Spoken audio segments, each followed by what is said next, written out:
But today I'm at Woodsong. And there seems to be a press of time.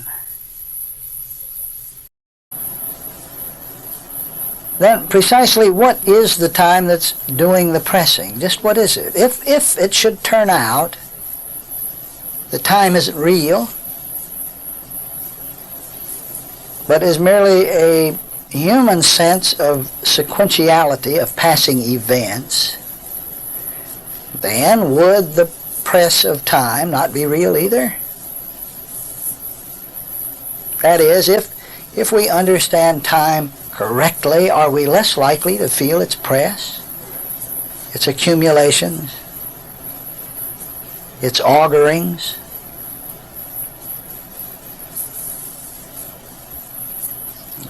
This is a subject about which I've had some light. Certainly I've thought, meditated, and written a great deal about it in my journals, and it's a subject that we'll take up here at length on a future tape. On a future tape, if there should be a future tape. In any event, out of this sense of a press of time for myself, I'd like to talk just a little bit about thoughts that have come relative to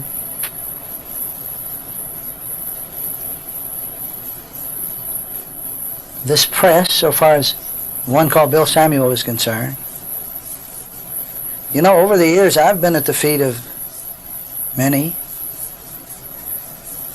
and I guess that relatively speaking, one might say that there have been many at my feet. Yet those who come here to visit, I'd have you understand that they are my teachers. They're not students. Just as they may appear to believe that I am their teacher or something while they're here. The fact remains that those who have come here over the years have been my teacher. Also, for many of the past 30 years, I've gone out to places to tell my story, always to those places where I've been asked to go.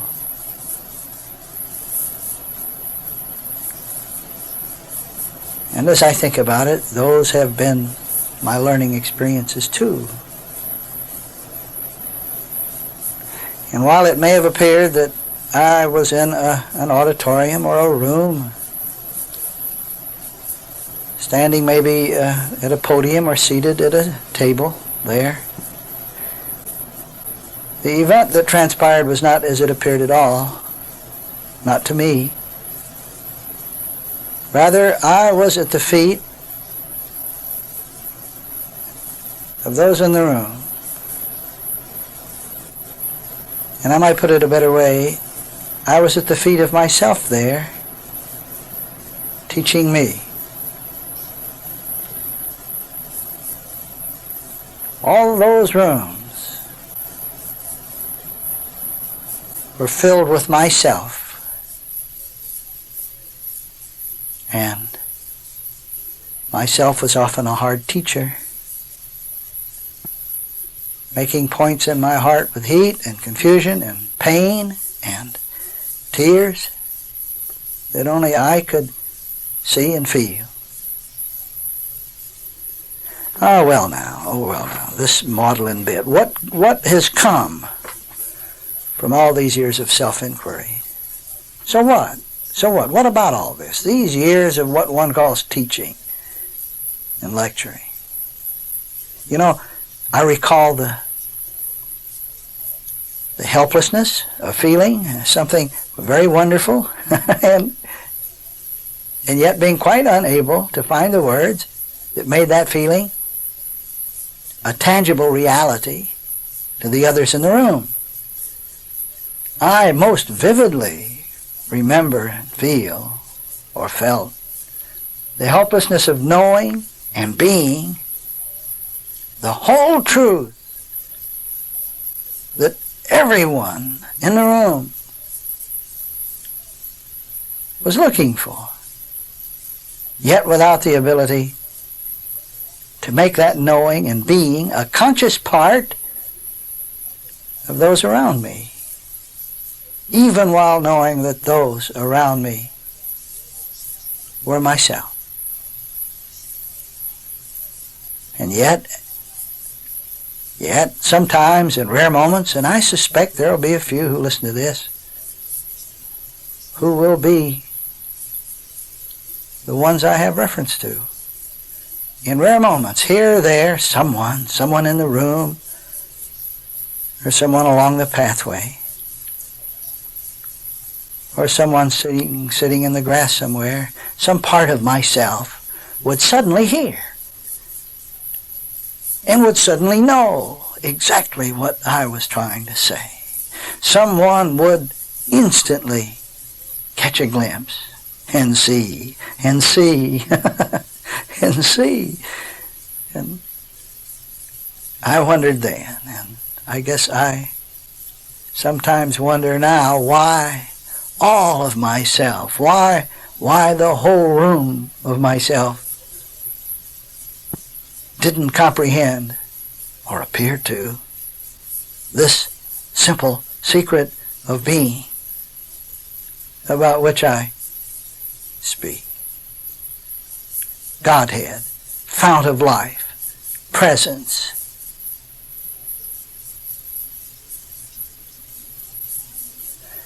Well, as appearances go, and things are not as they appear at all, but as appearances go, where the communication, if that's the right word, where it has really taken place,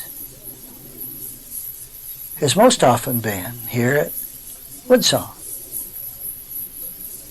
or on the river.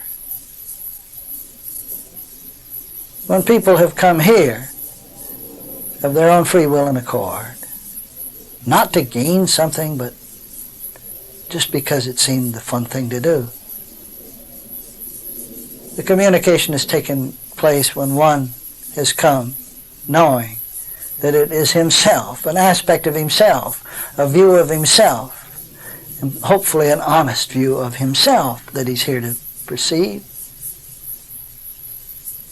And not another one called Bill Samuel. Not another one called a teacher or a guru. It seems that that's when the communication has taken place. Those are the ones I hold to be the family I am, the real family I am. Those are the ones my Father has given me. Now, does that make sense? Someone said, the word of the Lord cannot be imprisoned. The word of the Lord cannot be imprisoned. That's true. The life behind these words cannot be imprisoned. Consequently, they can be understood.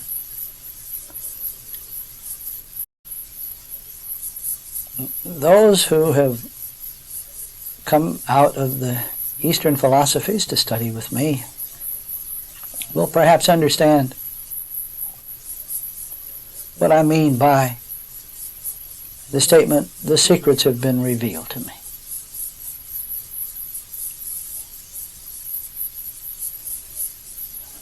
While that is not the best way to say it, and while that statement is incomplete, and while the secrets are not finite in number, but infinite in being,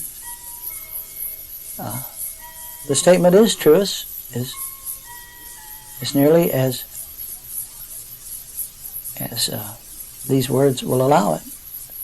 And with the revelation of secrets, has come to me, I think, as comes to all, some degree of uniqueness in that it seems to be an experience that no one else anywhere has ever had. Yet it is always the same experience, and it always comes with that feeling of uniqueness. With me has come a press of time, an injunction to make what I could clear upon the tables, to not bury these secrets, so-called, in the sand, where they are there guarded against being profaned or abused, but rather to make them clear upon the tables. And I guess I've spent a long time trying to do just that. I know, well, let me put it like this. To know what I know and to see what I see seems to be an anomaly. Yet,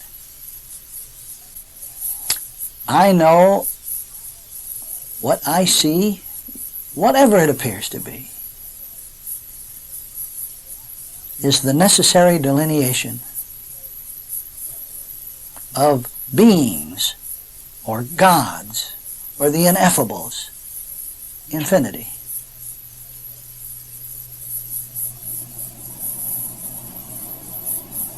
So it's true, the word of the Lord cannot be imprisoned, nor can the conscious awareness of it continue to be.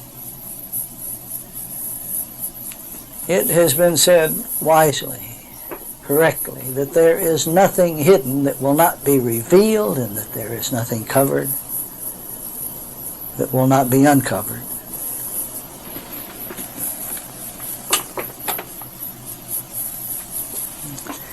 These are those days.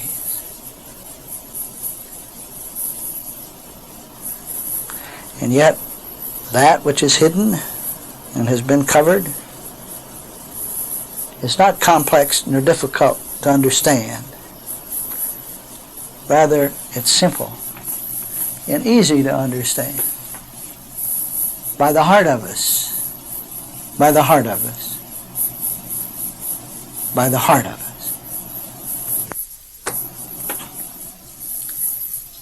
I would like to read a part of two letters that have come just recently. One from one who has been here and heard and saw and has taken it home to live and be. But one also from one who has not been here, but attended a talk somewhere else, and also after a time of tribulation and a time of wonderment, a time of trouble, has come to understand too, and to see it, and to be it, and to be amazed at the simplicity of it all. So listen gently, and let their words be your words. I would like to read excerpts from two letters. First, from a very dear friend who has been here to visit. I mustn't read all the letter. First, the letter outlines what seemed to be quite a human problem. Those of you who have studied here know that I advocate keeping a journal within which one records the truth as one perceives the truth, and that alone.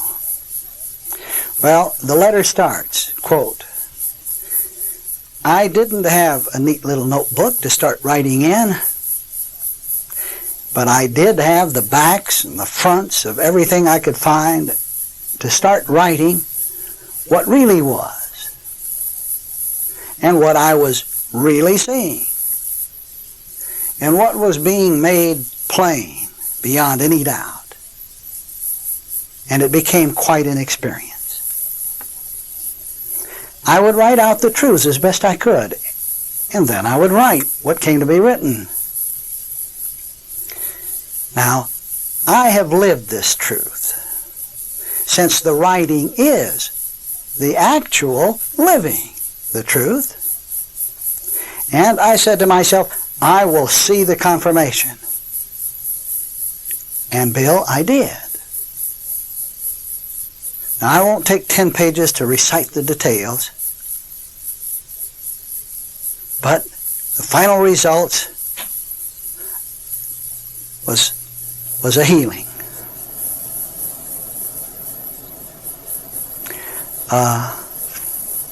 Now I picked the letter up just a little bit further down, and so it was clear to me that we were not a father-grandson combination, or that I was someone helping him, no matter how the scene appeared. I was clear that God was all that was going on as this very experience. God about God's business. And that was I. And still further down the letter, it is hard to put this into words, but the living of the experience, the seeing the obstacles melt away, and seeing the what's to do appear so I could do them, and seeing the what's to do appear so I could do them. And Bill, what a wonderful what to do you gave me in the writing of experience, or writing the viewpoint, and then in knowing that that was actually living it at the moment, and then to expect confirmation. I find I can write the truth. At the moment I may not be able to really feel the truth, but I can write it, maybe from only an intellectual basis, but I can write it, and what a great, great blessing it is to know that that small action is living it, is living it. That is really such a simple exercise. But what an absolutely powerhouse activity it is, especially when it's recognized for what it is. And the other so helpful little powerhouse is the simple recognition of a small beauty, a small joy, and the recognition that in spite of all that seems to be going on, that the small beauty is the absolute evidence of the presence of God. Well, what more can we ask for? And what an humbling experience for the would-be me-sense. I thank that one for allowing me to read that part of the letter. Now, may I read another from one who has corresponded. Dear Bill, I just felt that I had to write again. I don't quite know where to put all of this wonder and joy I'm feeling. Oh, but not in an outer way. It's like I know now. I really know and understand, and it gets stronger and stronger. All of it, this all right here, including everything I see and touch and everything, this is God's awareness. God's awareness. Nothing else besides, never was nor ever can be. It's like a vast miracle, and yet real. Reality itself. This letter continues. Nothing to change. Nothing to get rid of it. All of it is it, and yet none of it is that. That is it. It can come and go. The scene, people, money, things, all change. But the fact that they do come and go, change or stay, that fact, that is it. That is the real. I feel like you are someone who understands what I'm saying. And this is not something that I can say to people, but I want so much to say it. So I guess you're the one. Thank God I really am right now just writing myself. I feel blessed that I have seen, and yet to say that isn't really it either, because we are all it. That, whether we know it or not. And I see too, for to say I'm blessed when I know beyond a doubt that there is no me. So who is blessed? It is only natural that we see. It's right that we see.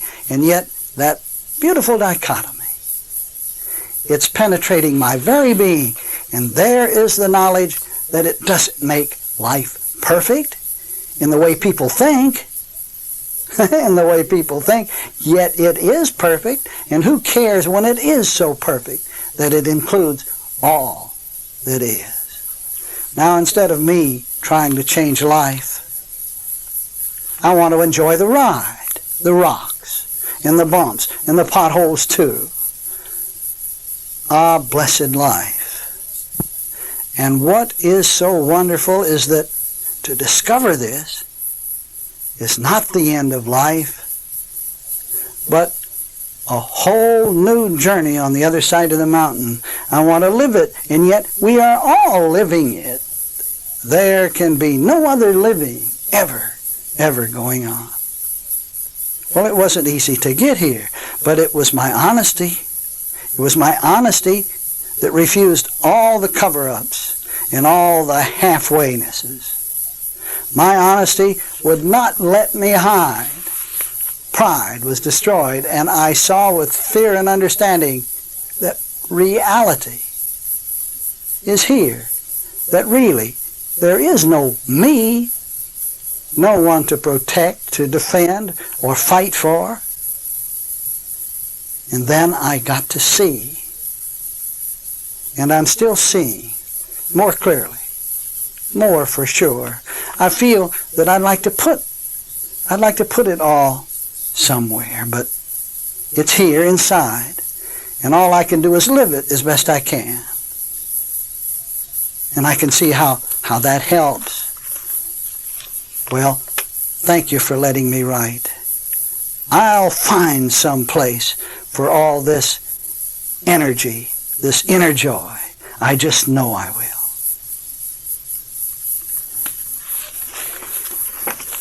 Well, Woodsong listener, those are 2 recent letters of myself finally hearing. And inevitably, the hearing and the seeing and the understanding comes forth in simplicity, in tender, joyful simplicity. Well, let me just make a little statement for myself.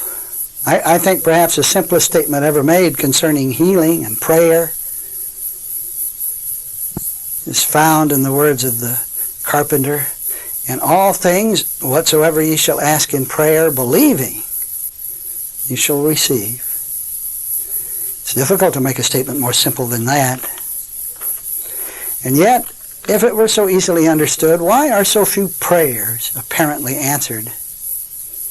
Well, it would seem because believing isn't complete enough, or intense enough, or whole enough. And why is that? Why is that? Especially when people really want what they're praying for with all their might, particularly healing. Well, to me, the answer came right down to the question of faith. Well, metaphysicians are wont to talk about faith. Faith, they say. Why, Christian healing is much more than a matter of faith, Mr. Samuel. But faith is very important to me.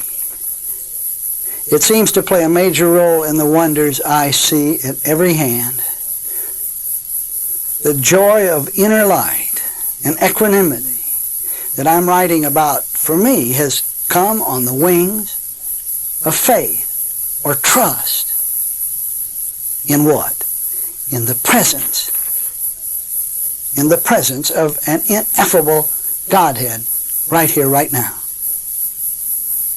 You see, I can be conscious of a presence. I still see trees and bees and little dogs scratching fleas. But I can be aware of presence overspreading the whole scene. And so I trust. I believe. I have faith that behind every appearance, whatever that appearance, however it appears, is a perfect principle, Godhead. And then what do? I ask to be shown how appearances, whatever they are, however they're evidencing themselves, are evidencing the perfect Godhead. I ask, and it's answered. I don't think that it is possible to not be shown. It's just as Jesus said, seek and you find, ask and it'll be answered. And I'm shown. I'm given. I receive. For me, what's called healing has to do with the trustful acceptance of presence here already. Presence. And how simple that is. And how wonderful to live. And whoever is listening to this can do it. Who can do it? Because, one wouldn't even be listening to this unless the child within weren't ready to completely accept fully the presence of Godhead. The presence of principle is all there is to the scene, and is the only reason for the scene's appearing.